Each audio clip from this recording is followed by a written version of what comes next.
Please remain seated. The show will begin in 3, 2... Like a Hellcat.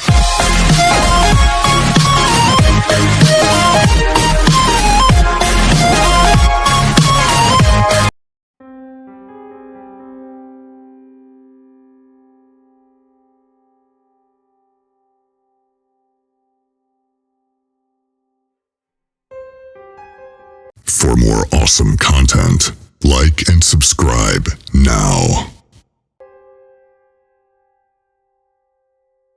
During my college years, I saved up enough money to go on vacation in Tokyo to visit a pen pal of mine who I have been in close contact with since I was 12. My name is Aaron and I'm now 28. This story happened to me 2 years prior during when COVID was still at its peak.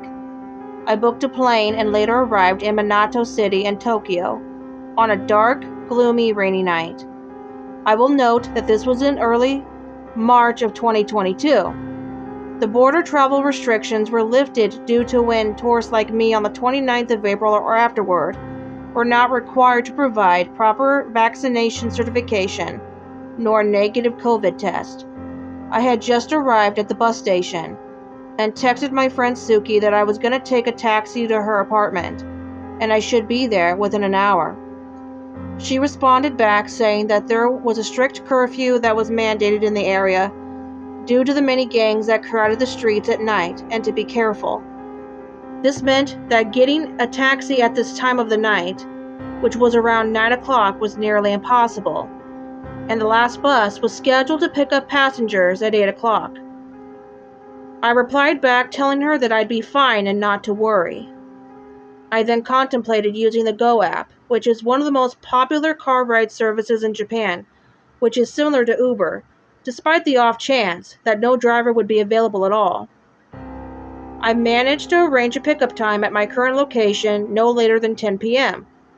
Unfortunately, I wound up waiting an hour and a half past the expected wait time, and upon checking the status of my ride, it was canceled by my driver.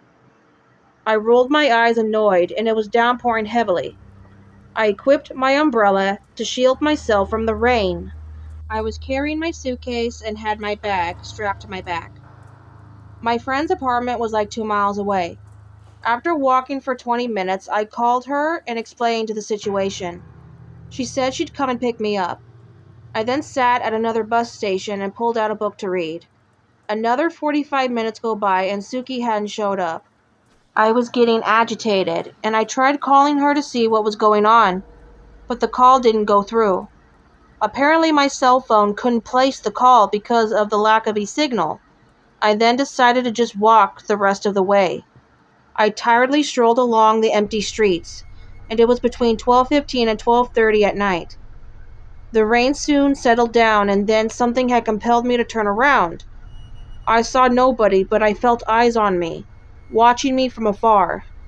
I figured it was just the crippling fatigue that made me paranoid, so I just brushed it off. Then, out of nowhere, I stumbled across a homeless bum as I came around the corner. I had nearly tripped over the guy's bare foot, and I flinched, letting out a small yelp as I stared down and met his bloodshot eyes in the dark. "I'm sorry," I muttered. I then walked faster because, while he may have been just some harmless old drunk, I still didn't feel comfortable even having pleasant conversation with a total stranger. Then, just as I'm a yard's distance from the hobo man, the guy shouted out my name. My heart sank deep into my chest, and my stomach dropped. How did this guy know my name? I could hear his footsteps now as they made small splashing sounds, treading through mud puddles. My nostrils were then filled with a putrid smell of alcohol breath mixed with cheap cigarettes, and I felt the man's hand on my shoulder. I shot around, spinning on my left heel, and I stumbled back, almost slipping as I then got a closer look at the man's appearance. He was overweight, shirtless, had a long gray, scraggly beard, and he had greasy short hair with a bit of a bald spot. The man clearly spoke no English, and I am a fluent speaker of various languages. I asked him what he wanted, and he held out his right hand, asking for some spare change. I examined this man carefully and cautiously.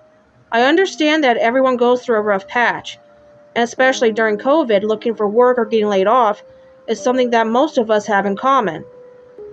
I truthfully told him that I didn't have any spare change, and I apologized before I hurriedly made my exit. The man, however, didn't like my answer, and he kept following me. I tried my best to ignore him, but he started screaming at me, and I caught a glimpse of something shiny in the man's hand. I saw that he pulled out a knife, and I was petrified with fear. I bolted down a few blocks, and I made a sharp turn into an alleyway. I looked behind me again and sighed in relief. I lost sight of him. Then I heard the sound of high-heeled shoes. I scanned the perimeter, and standing by a streetlight, peering out from behind it, it was a long, dark-haired female who wore a trench coat and a white face mask. I wasn't too weirded out because, again, this was during COVID still, and some people still social distanced and wore masks to prevent the spread. But something was off about her. She fluidly, in little strides, approached me and let out an eerie chuckle. The woman had an aroma that was rather unsettling, and she leaned close to me as our eyes locked. The strange, creepy woman then asked randomly, "Am I beautiful?" I arched an eyebrow. I wasn't sure how to reply, but I was exhausted, and I didn't want to be rude. Basically, I just told her she was average, and she just slowly tilted her head at me, as though confused. I then said goodnight to her, and continued on. Eventually, I looked at my watch, and it was after 2 a.m. I was wandering blindly, and then an officer who was on patrol found me. He was nice and offered me a ride. I eagerly agreed and thanked him. I arrived at my friend's house and crashed on the couch.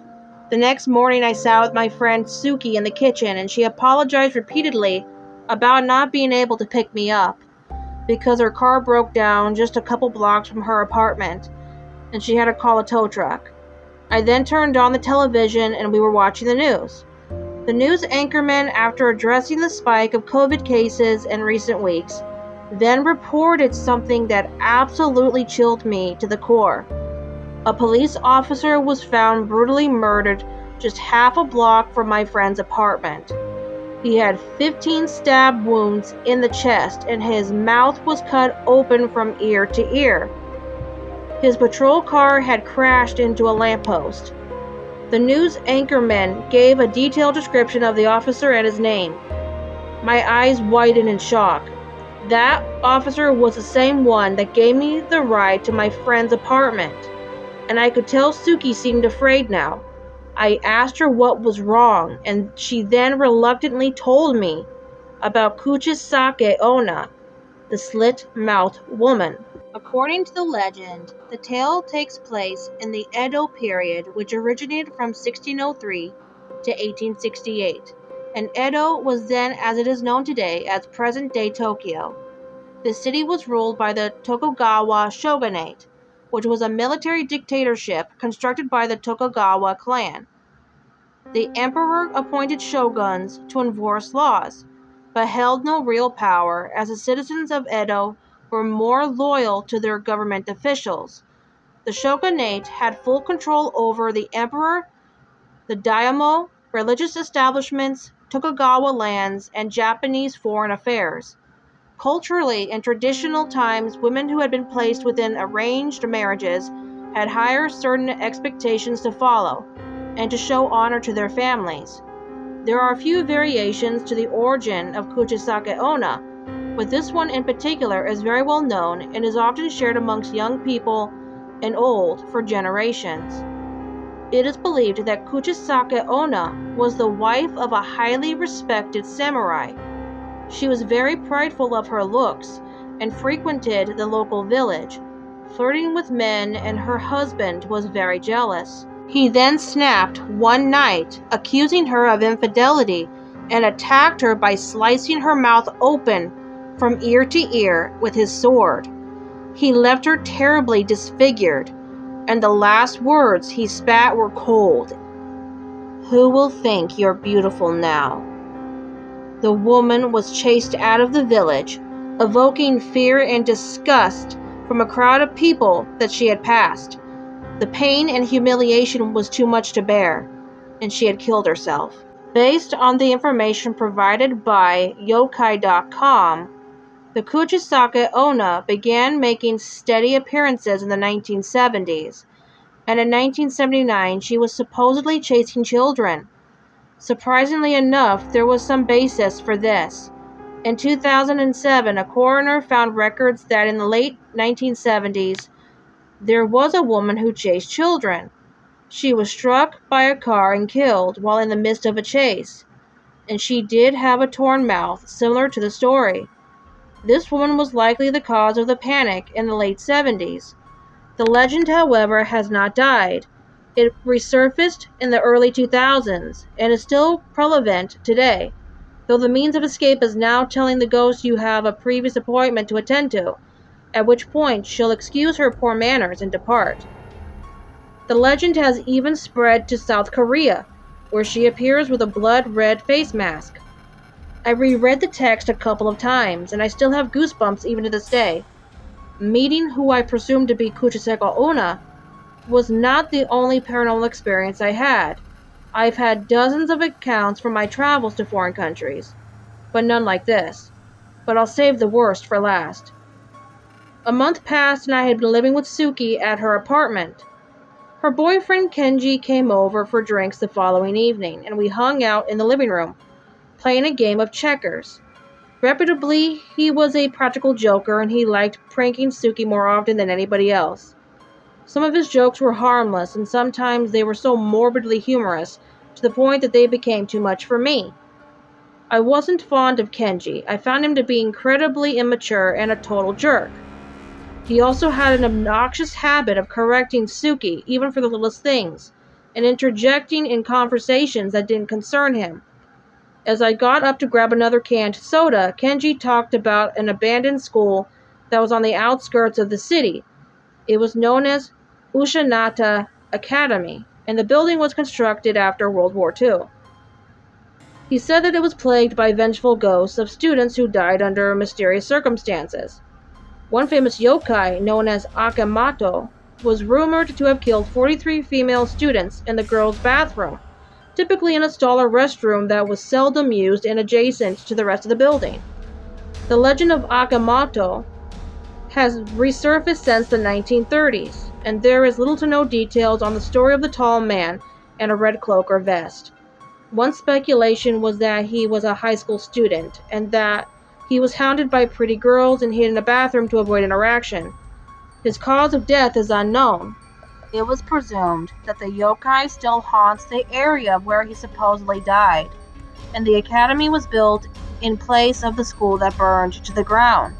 Ushanata, meaning lost, refers not only to spirits that are attached to the building and its land, but was a place of reform for troubled youth that seeked second chances. Now Akamato would approach the victim in the fourth stall or restroom that is separate from the rest of the building, Kenji explained, and ask them to choose either red or blue paper. If the victim chooses red, they would be spliced up to the point of being soaked in their own blood, or flayed, wearing their skinned flesh like a cape. If they choose blue, they're either strangled or their blood is drained from their body. I trembled fearfully and asked if there was a sure way to escape Akamato. Suki then told me there were two possible ways. 1. Ignore him and he will eventually leave you alone. 2. Answer neither color. Kenji found it amusing how scared I was and laughed at my alleged encounter with the slit-mouthed woman when I told him the story. I was freaked out still because that policeman who helped me was killed shortly after he dropped me off at my friend's apartment. Kenji said the perpetrator had to be some deranged mental patient who escaped a psych ward and was playing copycat with a centuries-old folktale. So Kenji, Suki, and myself went to the abandoned school outside of the city to go exploring. And I wish even now we had never gone there. It was around 1 a.m. and we had been on every floor. At some point, Suki said she really needed to pee and we were on the third floor of the building. I offered to go with, but Kenji insisted she would be okay, and added jokingly, as long as she brought a roll of toilet paper with her to avoid sudden death at the hands of Akemato. I shot him a glare and rolled my eyes. So we waited on the third floor for like 10 minutes. I had put my earbuds in and listened to music. I then realized after another 15 minutes that I was by myself completely, and Kenji had left. I took out my earbuds and looked around. Did he go to look for Suki? I wondered. I went the direction that Suki had gone and noticed her charm bracelet at the top of a stairwell that led down to the gymnasium and the boys and girls showers. I picked it up and hurried down the steps. At the end of the hallway, past the gym and the shower rooms, was an opening that led to another hallway. I called to Suki and Kenji but got no reply. I checked the gym from top to bottom before investigating the shower rooms. They were empty. I then proceeded down the other hallway and I called out to Suki and Kenji again. Then I heard the pitter-patter of children's shoes scurrying by me and I was shoved, stumbling a bit. I yelped and was slammed against a locker, hitting my head pretty hard. My vision became blurry and I was blacking out. Then felt two cold, clammy, wet hands grab my ankles and drag me before I passed out. I woke up in the boys' shower room. I heard running water. Cold water was pouring down from the shower head. I slowly sat up, wincing in pain before I saw a shadow facing the opposite wall. The light flickered on the ceiling and the picture became clearer as a boy about 11 years old with dirty, disheveled hair and green eyes, wearing only a pair of trunks, appeared. Was I hallucinating? His skin was blistering in the color of crimson, scorched as though he had been burned by hot liquid. But the skin looked melted off too, showing nothing but bone. What the hell, I thought. I shut my eyes tightly and pretended not to have noticed him. I also held my breath while the boy was counting backwards from 10. Then I opened my eyes after the room fell silent and the boy was gone. I ran out of the shower room and I could hear Suki screaming. It was coming from the bottom floor of the school. I zipped down the way I came and I could see her all covered in blood. I ran over to her and yelled, "What the hell happened?" I said. "Suki, where is Kenji?"